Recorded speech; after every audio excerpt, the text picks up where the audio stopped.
కళ్యాణ్ గారి మీద మీ అభిప్రాయం అంటే? మాకు అసలు ఆయన గురించే తెలియదు. పవన్ కళ్యాణ్ గారి గురించే తెలియదు, పవన్ కళ్యాణే తెలియదు. అసలు తెలియదు, ఆయన గురించే తెలియదు. ఆయన ముఖ్యమంత్రి తర్వాత ముఖ్యమంత్రి అయితే కావచ్చు. ఇప్పుడు ఆయన జనాలు అమ్మితే పోతుంటే నేను వస్తానండి పోతే పోవచ్చు. ఓకే, దాని గురించి ప్రాబ్లం ఏమీ లేదు. సినిమా హీరోకైనా తెలుసు ఆయన? సినిమా హీరోగా తెలుసు. మరి ఇప్పుడు డిప్యూటీ సీఎం గా తెలియదు అయితే మీకు? తెలుసులే కానీ ఆయన వల్ల మనకేంటి ఉపయోగం? ప్రభుత్వం అయితే ఇదిగో ఈ బస్ స్టాండ్ మొత్తం బోర్డింగ్లు పెట్టారు. 7,000 కిలోమీటర్ల సీసీ రహదారులు వేశారండి. ఆయన మంత్రి. గ్రామాల్లో నిజంగా రోడ్లు పడతాయి. అయితే కావచ్చులే కానీ ప్రజలకి మేలు జరగనప్పుడు నువ్వు ఎంత ఉంటే మాకెందుకు? అంతే. సరే, రేపు తెలంగాణలో కూడా పోటీ చేస్తారంట. ఎందులో చేసినా రాడు. తెలంగాణలో అక్కడే ఓటు ఉందా? ఉంటే ఉండొచ్చు, ఉండగా రాడు. ఆయన అభిమానులు కూడా ఉన్నారు అక్కడ. ఉంటే ఉండొచ్చు. ఏడు మటుకు లేరా? ఇవాళ చాలా మంది ఉన్నారు.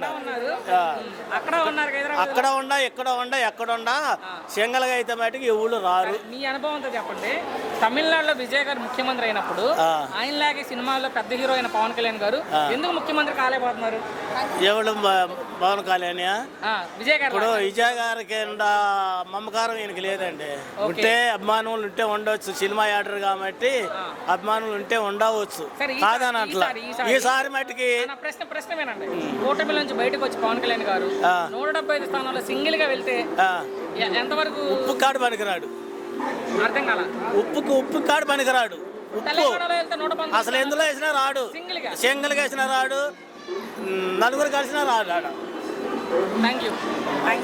చెప్పండి సార్, పవన్ కళ్యాణ్ తెలంగాణలో కూడా పోటీ చేస్తా అంటున్నారు. చేస్తే ఎంత ప్రభావం చూపిస్తుంది? దాన్ని అసలే యాక్సెప్ట్ చేయరు తెలంగాణ ప్రజలు. ఎందుకంటే తెలంగాణ వచ్చినప్పుడు పవన్ కళ్యాణ్ అనేటోడు 11 రోజులు అన్నం బంద్ చేసిన అని చెప్పిండు. ఈ రోజు వచ్చి నేను తెలంగాణలో పోటీ చేస్తా అంటే దాన్ని తెలంగాణ ప్రజలు కానీ ఉద్యమకారులు కానీ ఎవరు కూడా యాక్సెప్ట్ చేయరు. నేను ఒక ప్రెస్ మీట్లో కూడా మాట్లాడాను. ఉద్యమకారులను పరామర్శించడానికి వాళ్ళకు సంఘీభావంగా నేను మీటింగ్ పెడితే ప్రభుత్వం పర్మిషన్ ఇవ్వలేదని చెప్పింది. కానీ అదే అమరవీరులు 12 మంది చనిపోయినప్పుడు ఈయన 11 రోజులు బువ్వ తినకుండా బంద్ చేయాల్సిన అవసరం లేదు కదా. వాళ్ళ మీద గుర్తింపు వాళ్ళ మీద అంటే పవన్ తెలంగాణ వచ్చినందుకు నేను వ్యతిరేకం కాదు, అది వచ్చిన విధానానికి నేను వ్యతిరేకం.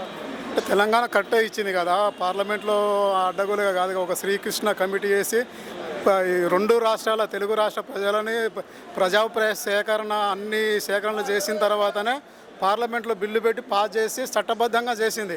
కాకపోతే వీళ్ళు రాజకీయంగా అనుకూలంగా విమర్శలు చేస్తున్నారు. ఇప్పుడు ఈయన కూటమి ఉన్న ప్రభుత్వం ఆ రోజు బీజేపీ కూడా సపోర్ట్ చేసింది కదా పార్లమెంట్లో. ఇప్పుడు బిల్లు పెట్టినప్పుడు బీజేపీ ప్రభుత్వం వాళ్ళు ప్రతిపక్షాలు ఉన్నప్పుడు బీజేపీ సపోర్ట్ చేసింది.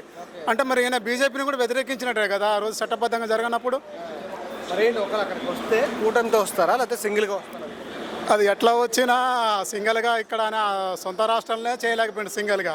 ఇక పక్క రాష్ట్రాలకు వచ్చి చేయడం అనేది అది అసంభవం. ఇక ఇప్పుడు ఇక్కడనే ఓడిపోయిన వ్యక్తి సింగిల్గా ఇప్పుడు డిప్యూటీ ముఖ్యమంత్రి అయింది కదా, మళ్ళీ ఒంటరిగా పోటీ చేసినా కూడా ఆయన గెలవలేని పరిస్థితి ఇక్కడ ఆంధ్రప్రదేశ్లో కూడా. ఆయన ఏమన్నారంటే ప్రాంతీయ భేదం ఉగ్రవాద కంటే ప్రమాదకరం. అంటే ప్రాంతీయవాదం ఎవరికైనా ఉంటుంది కదా. ఇప్పుడు ఈయన నా కుల ఫీలింగ్ తోటే కదా పవన్ కళ్యాణ్ వచ్చింది. ఈయన ఏ స్పీచ్లో మాట్లాడినా కూడా నా కులం అని వాళ్ళ సామాజిక వర్గం మీదనే ఈయన ఎమ్మెల్యే గెలిచిండు మొన్నటిసారి కూడా.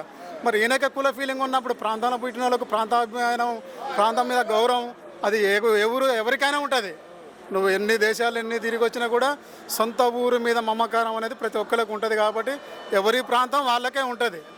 మీ జాగీరా అని అంటే బాగా చెప్తే మా తెలంగాణ వాళ్ళకి ఎప్పుడైనా ఇప్పుడు ఇక్కడ ఆంధ్రప్రదేశ్ వాళ్ళకి ఇక్కడ వీళ్ళకి ఎంత హక్కు ఉంటుందో మా తెలంగాణ మా జాగీరే, మా పుట్టినగడ్డ కాబట్టి మేము ఉంటాం. కాకపోతే ఎవరు వచ్చినా మేము యాక్సెప్ట్ చేస్తాం.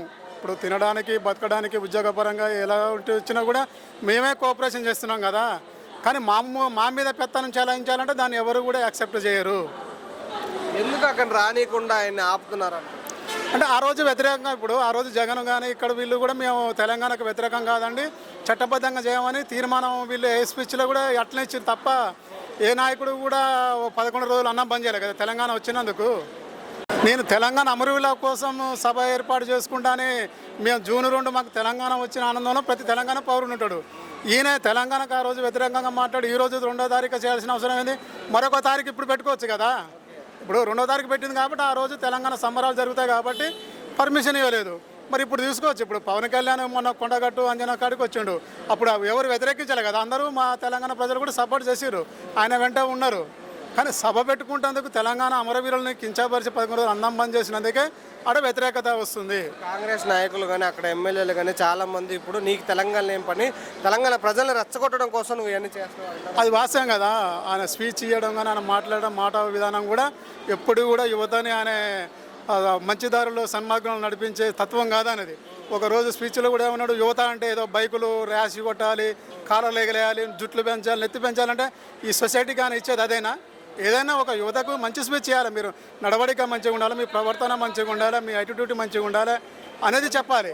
ప్రభాకర్ రావు గారు బీజేపీ దగ్గర డబ్బు తీసుకొని తెలంగాణ నాశనాన్ని కోరుకుంటున్నావు నువ్వు పవన్ కళ్యాణ్ మరి అన్నారు. అది కావచ్చు, మనం అంత పెద్ద చెప్పలేము.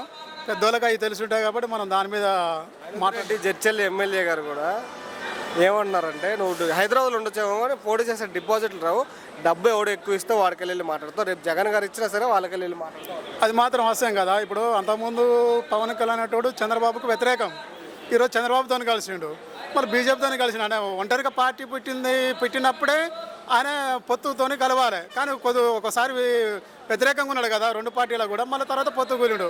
ఇప్పుడు ఓవరాల్గా ఒక్క మాటలో పవన్ కళ్యాణ్ గారు పవన్ కళ్యాణ్ అనేటోడు సరే ఇక్కడ ఆంధ్రప్రదేశ్లో యాక్సెప్ట్ చేస్తారు కావచ్చు, కానీ తెలంగాణలో మేము ఎన్నడూ కూడా ఆయన యాక్సెప్ట్ చేయలేము. సంవత్సరాలు ఎత్తుంది కూటమి ప్రభుత్వం వచ్చి, ఆంధ్రప్రదేశ్ అభివృద్ధి ఎలా ఉందంటే? ఆంధ్రప్రదేశ్ అభివృద్ధి బాగానే ఉంది. ప్రస్తుతం ఇచ్చిన హామీలు నెరవేరుస్తున్నారు, ఇంకా కొన్ని నెరవేర్చాల్సి ఉంది. ఏంటి ప్రభుత్వం వచ్చిన తర్వాత రోడ్ల పరిస్థితి ఎలా ఉందంటే? రోడ్లు ప్రస్తుతానికి ఇంకా కొన్ని ప్రాంతాలు అలాగే ఉన్నాయి, వేయాల్సిన పరిస్థితి ఉంది.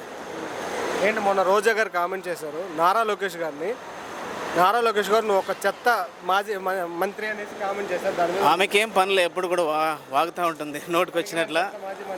అంటే ఆమె ప్రభుత్వంలో ఉన్నటువంటి నాయకుల్ని మాట్లాడడం తెలియదు ఆమెకు. రైట్. పవన్ కళ్యాణ్ గారిని కూడా అన్నారు, ఏమన్నారంటే మీరు రోజీ కాదు పెద్ద క్యాబేజీ, ప్రజల చెవులో క్యాబేజీలు పెడుతున్నారనేసి అన్నారు. ఎవరన్నారు?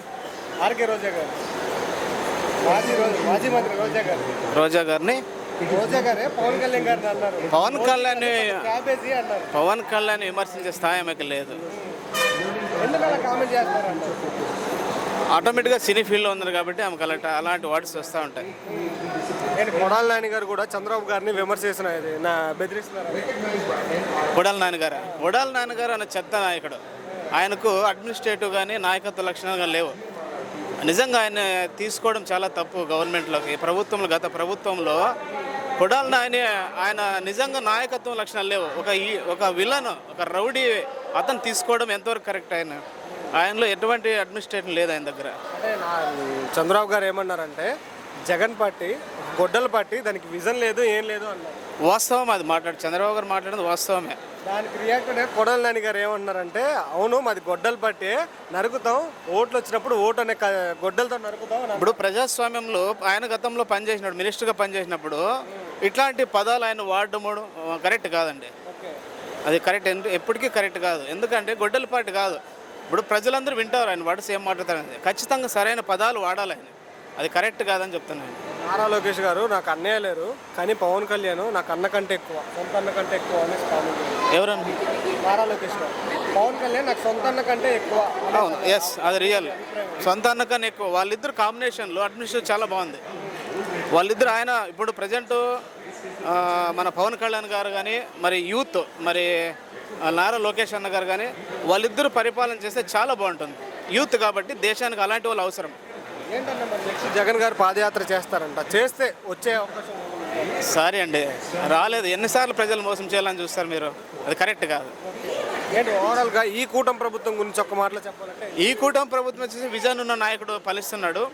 రాబోయే తరానికి మంచి మోటివ్. అంటే ఖచ్చితంగా అడ్మినిస్ట్రేషన్ విషయంలో కానీ, ప్రతి పరిపాలన విషయంలో కానీ కూటమి ప్రభుత్వం ప్రతి ఒక్కరిని తయారు చేస్తున్నారు. ఎందుకోసము? అభివృద్ధి దశలో పేదరికం నుంచి, గ్రామీణ స్థాయి నుంచి పట్టణాల వరకు ప్రతి విషయంలో కూడా ఆయన చాలా ఆలోచించి పనిచేస్తున్నాడు. ఈసారైనా అమరావతి పూర్తవుతుందా? ఖచ్చితంగా అవుతుంది, 100%. పవన్ కళ్యాణ్ రాజకీయం అయితే మీ అభిప్రాయం? పవన్ కళ్యాణ్ రాజకీయం అయితే ఇంకా అనుభవం అవసరం ఉంది.